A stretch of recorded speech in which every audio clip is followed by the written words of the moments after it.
dreadful heart problems on the maternal side. So that's why I'm always, I would say, paranoid about heart problems. No, I never got a diagnosis of anything. You know, I mean, I almost feel I'm bursting into tears. I actually called 999 and the ambulance, the paramedics came really quickly. And that's probably what saved my life. I've since heard about the TAVI, but the TAVI was never mentioned. It was just, do you want tissue or mechanical? I had a really bad time afterwards. And I mentioned, was the TAVI discussed? And she said, what's that? Yes. You said, what's that? Women are under-detected in primary care. They're underdiagnosed or misdiagnosed, and they're undertreated. So that is fact. Hello, this is Michael George of Sages Healthcare Consulting, and this is the Pioneering Patient Podcast in collaboration with Heart Valve Voice, the UK's dedicated heart valve charity.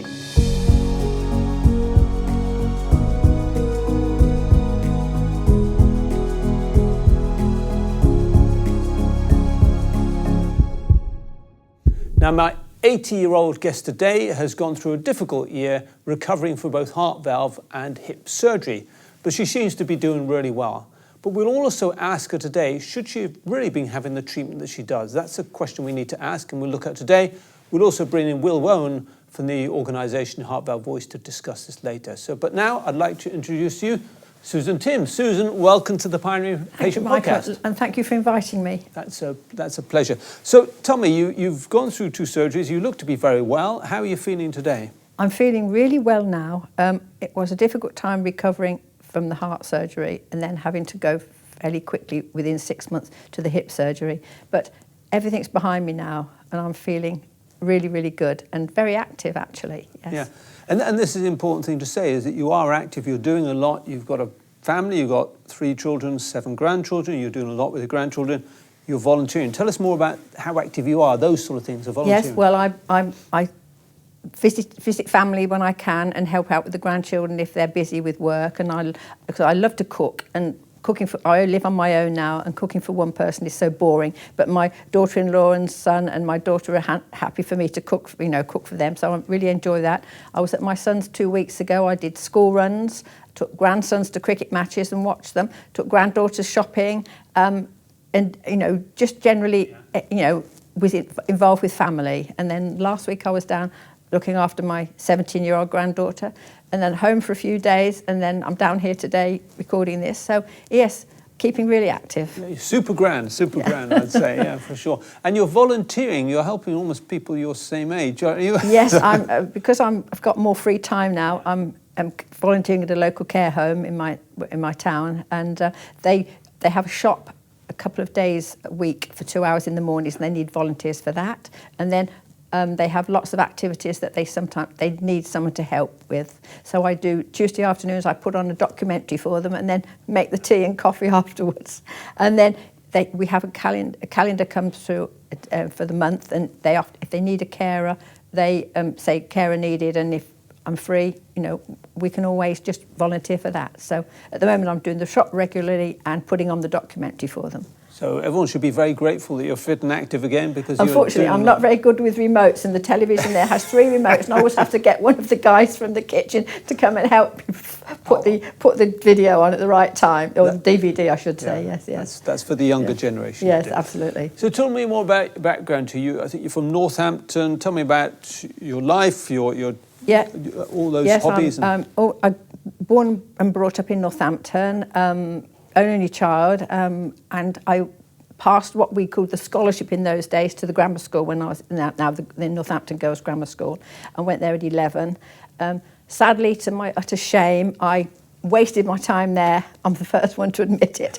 Didn't go on to higher education, but 20 years ago, almost exactly, I organised a 50-year reunion.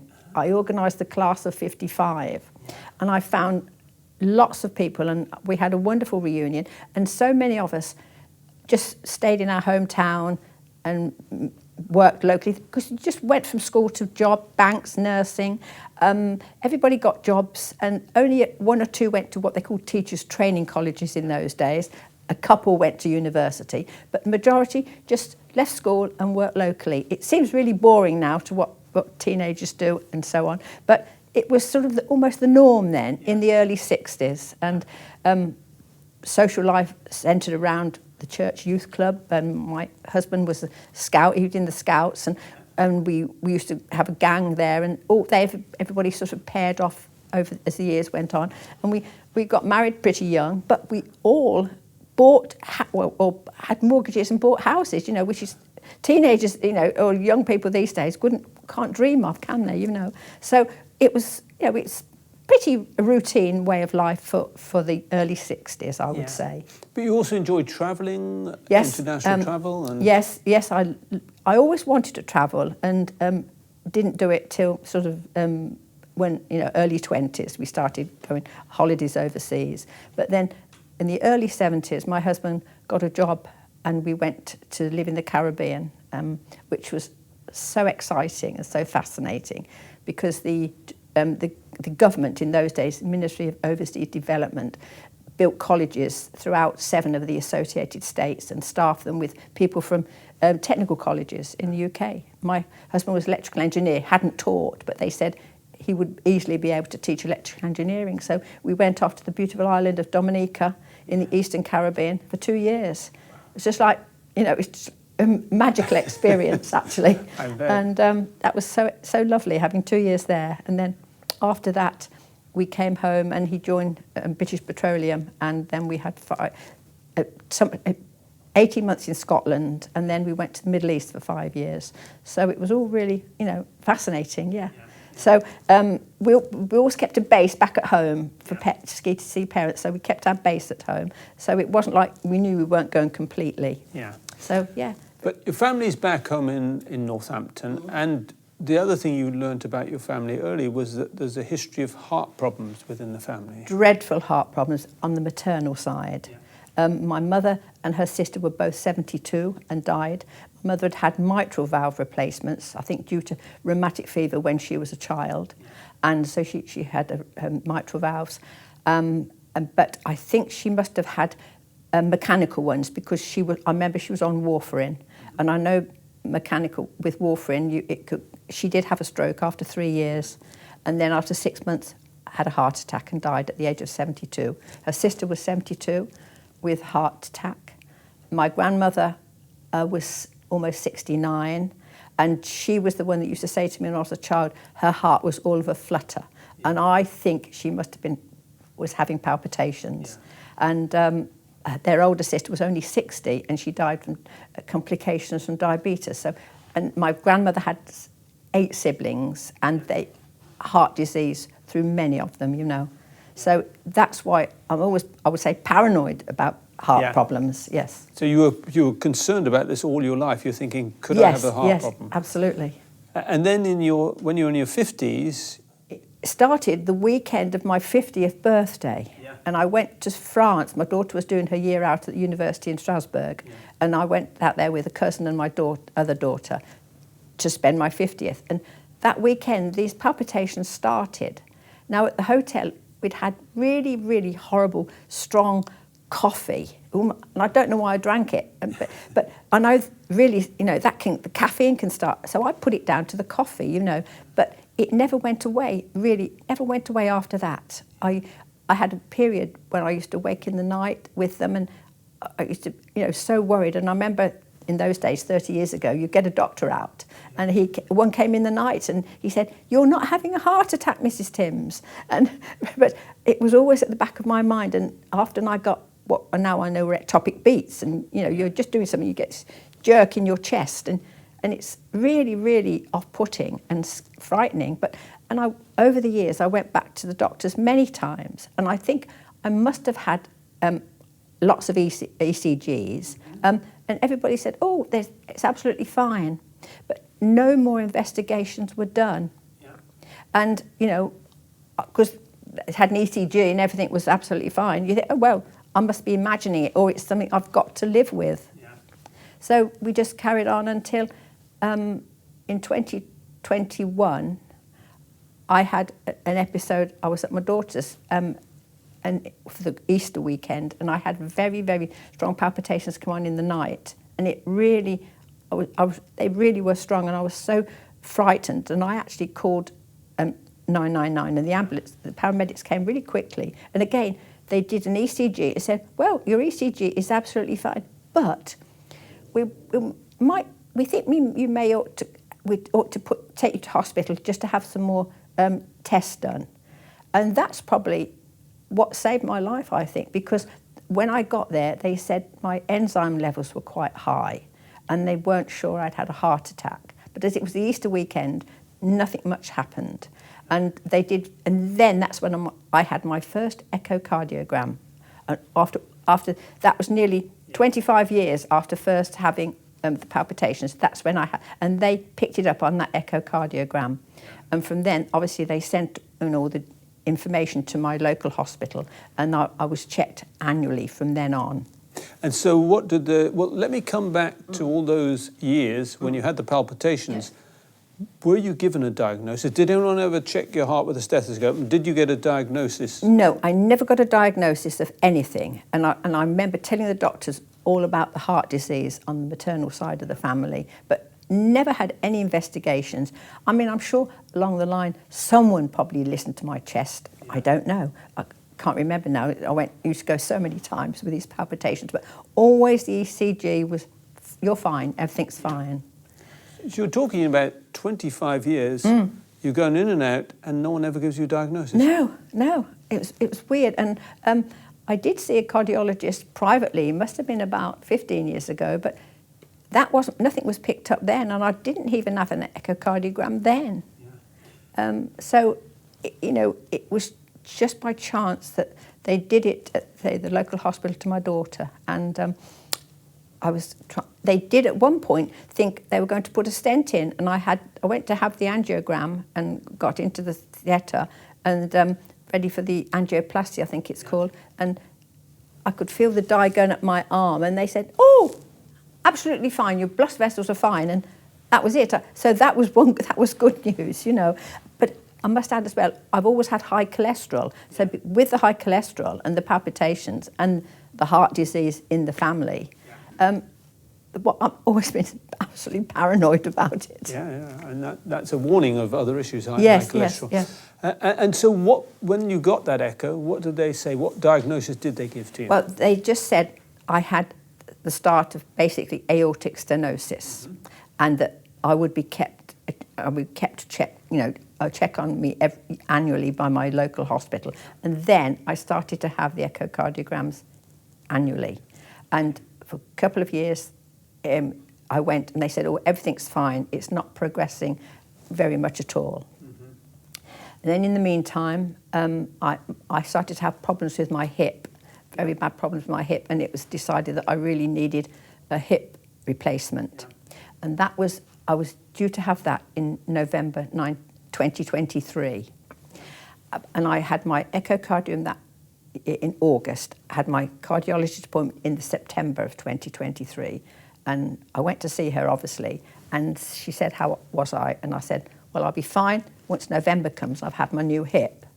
And she sort of sat there and shook her head and said, well, you won't be having that done until you've had a heart valve surgery, because in this last 12 months it's progressed and you need to have it done as soon as possible. Yeah. So that was such a shock, I mean, I almost feel I'm bursting into tears, talking about it now, because there was me breathing in, and I never really had the odd dizzy spell, but not very much. Never really had fatigue. I mean, before 3 years before I had my heart done, I did the Southwest Coastal Path, because I've always been a great walker and do walking holidays. So all the years I've done walking holidays, I always had shortness of breath doing ascents, but then a lot of people do, when they're getting ascents. And once I get going on the flat, absolutely fine. So that never bothered me. So I started to get tiredness prior to my operation, but I wouldn't have said it worried me in the preceding years. Yeah. But a lot of people will get with aortic stenosis will adjust their life, they'll get used to the symptoms. They think, well, I'm just not fit. You talk about, oh, I'm climbing, but when I'm on the flat, I'm okay. Do you think you're perhaps hiding or not really understanding your symptoms? I thought it was probably just the muscles in my legs weren't strong enough. You know? Yeah. When some of the holidays I had were really steep. Parts of it were steep slopes, and you just think, oh well, I'm just not as fit as I thought I was. But 13 years ago, I actually did the part of the Camino de Santiago de Compostela, and a lot of that is quite flat actually, and no problems at all. We walked about 10-15 miles a day some days, you know, and so I wouldn't say, you know, I was worried about that from that point of view. I just thought, oh, it's something I've got to live with, and I'm just, you know, it can't be my heart because all these ECGs say they're absolutely fine. Yeah, precisely. So, but they were worried enough to say, oh, you can't have your hip done. You've got to have your aortic stenosis. The anaesthetist would never agree to your hip surgery till you've had your open heart surgery. Okay. And she said, and this was September. So I said, well, I hope to get you in before Christmas. That was of 2023. But I had to wait till February 24, so it was only like virtually 5 or 6 months. Yeah. And so what were you told? You were referred to a surgeon, I understand. Yes. In Northampton, they don't do heart surgery, so I had to go elsewhere, and I had a choice of, you know, hospitals to go to. So I went to one which is quite nearer to where my daughters live for afterwards. And I just had a Zoom meeting with a consultant there. But my cardiologist had said, well, it'll either be tissue replacement or you can have mechanical. But I think she said the mechanical, you know, we think there's more chance of problems afterwards and with strokes. And you'd be on warfarin, which I absolutely didn't want to, because my mother had been on the warfarin after the mitral valve replacements and then had a stroke 3 years later. So I said, okay, well, I'll just go for the open heart surgery. And so were you told about any other, because just to be clear, you're 79 at this stage. Were you given any other options? Were you told there's an invasive option which doesn't involve surgery? No, I've since heard about the TAVI, but the TAVI was never mentioned. It was just, do you want tissue or mechanical, basically. So I just wanted it, whatever it was, I just wanted it done as quickly as possible, you know. And they never said you can contact a patient group, get the patient point of view? Nothing was mentioned at all. It would have been wonderful to have had somebody like Heart Valve Voice, who's people who've been through it, you could actually talk to. But nothing was ever mentioned about getting advice from anyone, which would be, I think, would be great from looking at it, you know, after you know, from hindsight. Yes. Yeah, exactly. So you have the surgery. Yes. Recovery hasn't been plain sailing, has it? Tell us, it's been difficult. It was difficult. I probably suppose it's because of my age. But I had a really bad time afterwards. I remember when I came round from the surgery, I could feel the most really strong jerks in my chest. And I immediately called it, you know, I'd never even felt them as bad as that before my surgery, just palpitations were like fluttering feelings. And I called the nurse over, and then the doctor came and said, oh, they're ectopic beats, as if, you know, well, I know now they're benign and you don't have to worry about them, but when you're lying there and, you know, wired up and you feel your heart's going to jerk out of your chest or something. And I had a lot of problems afterwards, and but I was out on the 6th day, so they must have thought everything was healing nicely, because, you know, probably 7 to 10 days, they said, with the tissue one. But anyway, I was out on the 6th day, and I went to my daughter, but I was really, I couldn't eat, I couldn't face food, which I didn't know whether that was, you know, part of healing, the pre-healing process. And I just wasn't feeling, and I was frightened, I suppose, in a way. And I was about to go home to my own house, and a friend was coming to look after me. And this particular weekend, you know, the palpitations and the ectopic beats were really bad, and so we rang. There's a helpline from the hospital that I had my surgery, and they said, oh well, you know, you perhaps ought to go to a local hospital. And so my daughter said, well, you can't go home and have a friend to look up, you know. So she took me to her nearest hospital, which was the one that had diagnosed it 4 years previous, and I was in there for about 4 or 5 days, and they changed the medication. But they said, you know, it's just something you've got to live with. So, but it did take me a long time to get over it. Yeah. I had, you know, quite a few things that bothered me when I got home. And when I was in that hospital, I had a shower, and I was trying to, it's difficult when you can't move your arms, and the shower came out, and it was cold. It was freezing cold. So I automatically jumped out the way, and I must have stretched, because it was only about, you know, 2 weeks after my surgery, and I did something to my collarbone, I think, and I had, when I got home, I had all these terrible pains in my collarbone and my arm, which again, my own surgery, they saw me very quickly. They've been marvellous, actually, my GP surgery, and I thought, oh well, I must have, you know, damaged my, you know, you know, my scar and everything. But and that took quite some time. So I had all these added things that didn't help my progress, you know. And at the same time, the hip was getting worse and worse and worse. And actually, I was more breathless after the operation than I've ever been before. Really? Yes. Wow. A friend, you know, came to look after me, and when I got home, and I'd got a walker to help me, you know, to get, because of the hip more than anything, and I just couldn't get up the hill in my village to the local shop.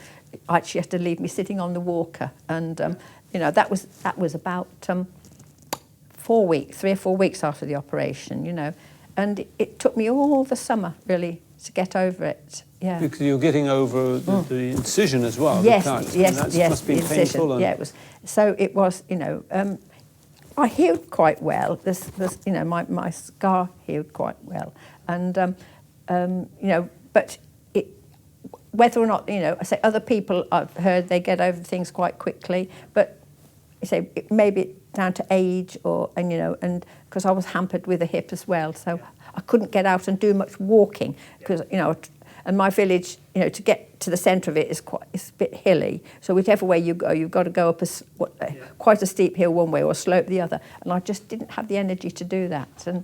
And anyway, I soldiered on and then I started pushing for the hip, and because they said it'd take at least 3 to 6 months to get over the open heart surgery, and I did see the consultant in June, and they said yes, they'd do it, and so I had that done in September.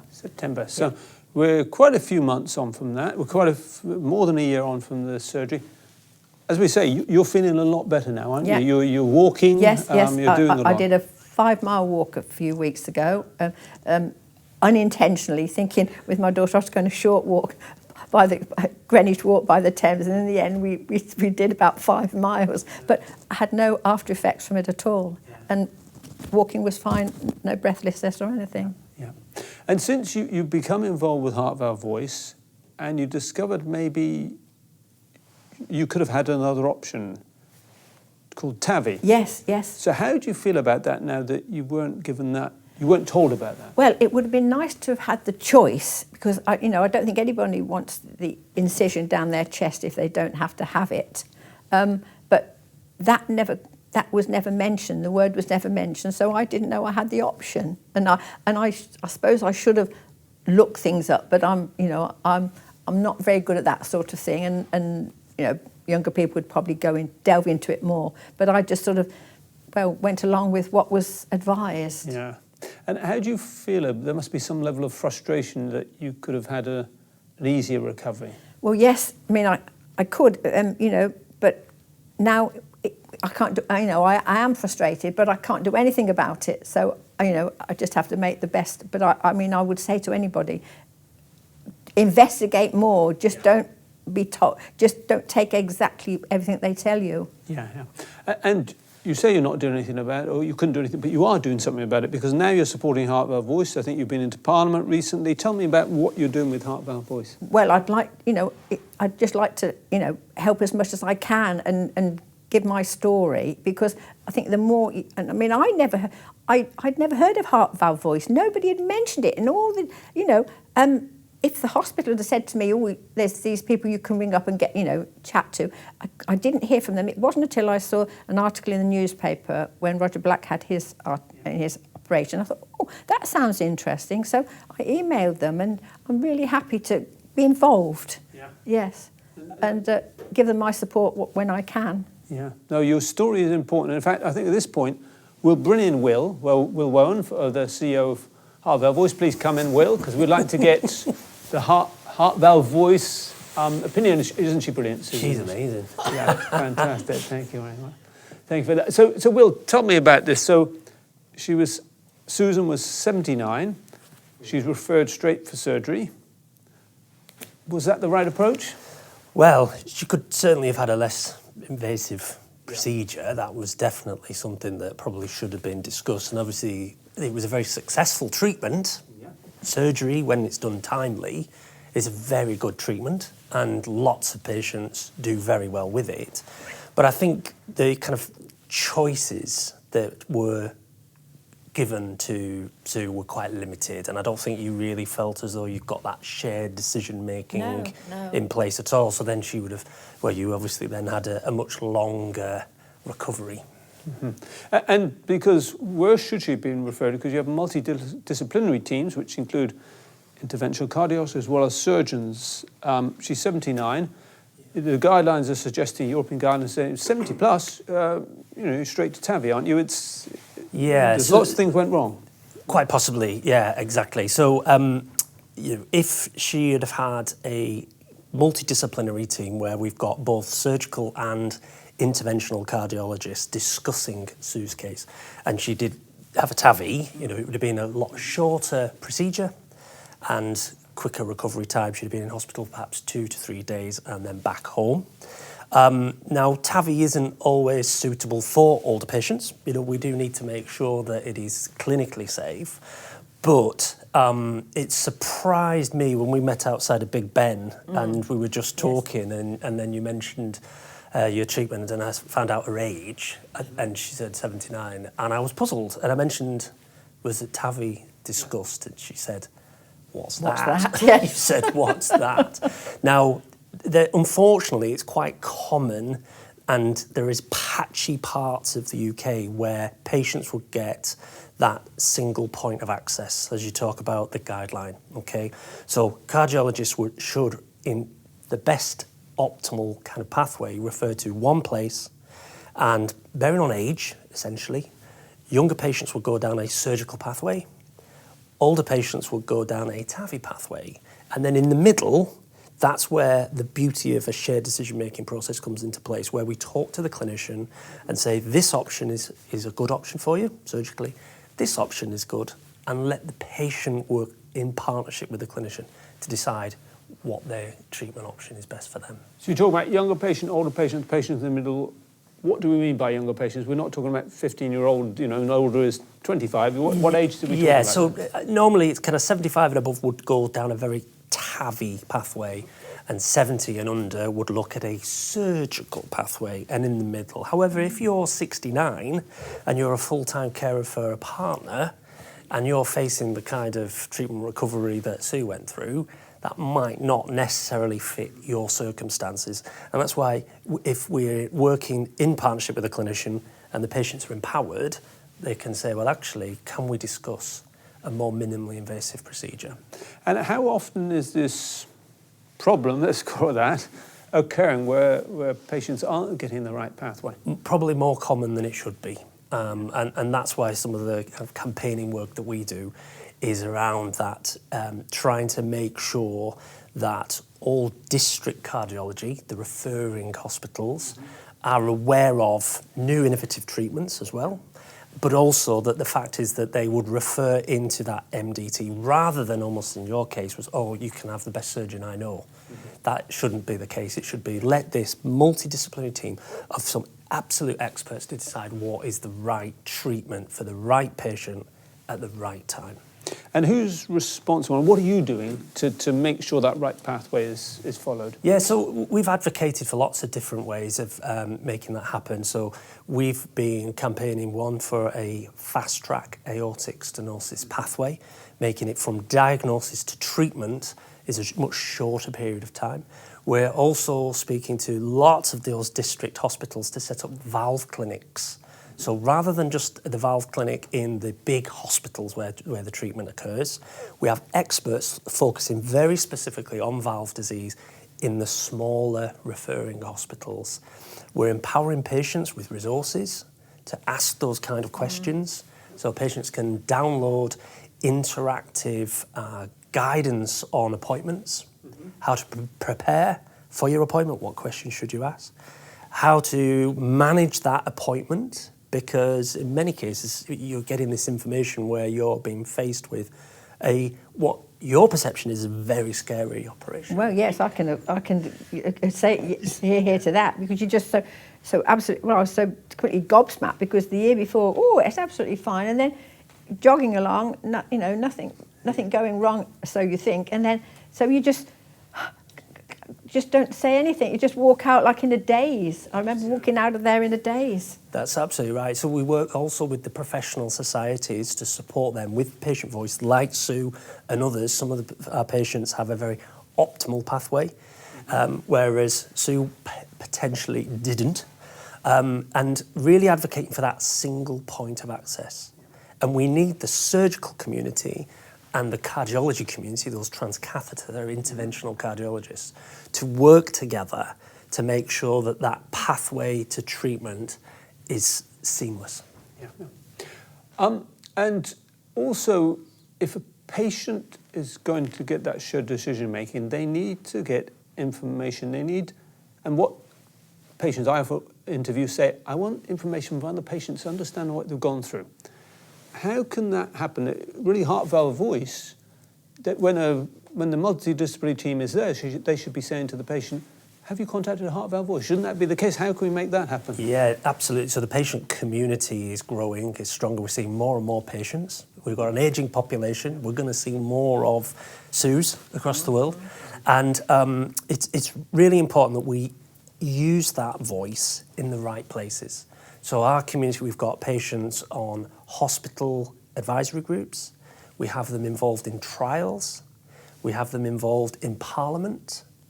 And basically spreading that lived experience and empowering those worried patients sat at home or in hospitals so that they can gather that information and feel confident enough to say to their clinician, tell me about the treatment options. What can I have? Is there minimal invasive procedures that are available to me? Surgical procedures. So we talk about the lifetime management of the disease. We're now in a position where we can put a TAVI inside a TAVI. We can put a TAVI inside a surgical valve. So we need to have much more kind of grown-up conversations with our patients to say, how does your pathway meet your needs so you have good, positive outcomes and get to a good quality of life again? There's another issue here that you're campaigning on, and that's that Susan is obviously a woman, and women will hear lots of stories, and I'm interviewing lots of female patients who are not getting the diagnosis, the suboptimal diagnosis, referral, treatment. Is it fair to say this is a case of that? And what are you doing about that? Yes, sadly it is. We know from evidence now that women are underdetected in primary care, they're underdiagnosed or misdiagnosed, and they're undertreated. So that is fact. You can read that in trials. You can go to our website and read about that. And we're advocating for a woman's care pathway because we need to treat the disease, particularly aortic stenosis, slightly differently than just looking at a one-size-fits-all. So we need to look and scrutinise the diagnostics criteria and the treatment criteria because it's crazy that we're not treating the number of women patients that you would potentially see within the population. Yeah. So thank you, Will. There's lots of important issues that we've talked about that you've raised here. I wish you all the power to dealing with them and putting those right. And Susan, Tim, thank you. You've provided a great example. You're doing great work, and I'm sure others will benefit from hearing your story. I just hope the message gets out. So all that because I have read that women are vastly overlooked, and it just happens, doesn't it? That there's I'm sure they're missed so often. Yeah. And it's people have just got to get the message, and so Heart Valve Voice have got to get their message out. Yeah. Yeah, that's important. So thank you to both of you. It brings us to the end of the podcast. As you hear, there are very important issues to be addressed, and Heart Valve Voice is addressing them. If you'd like to be part of that, give your story to Heart Valve Voice, get involved. There's important work to be doing, and we need to give them all the support we can get. So thanks for watching. If you've got ideas for future editions, please send them to me at the email at the end of the show. And otherwise, please remember to take good care of your health.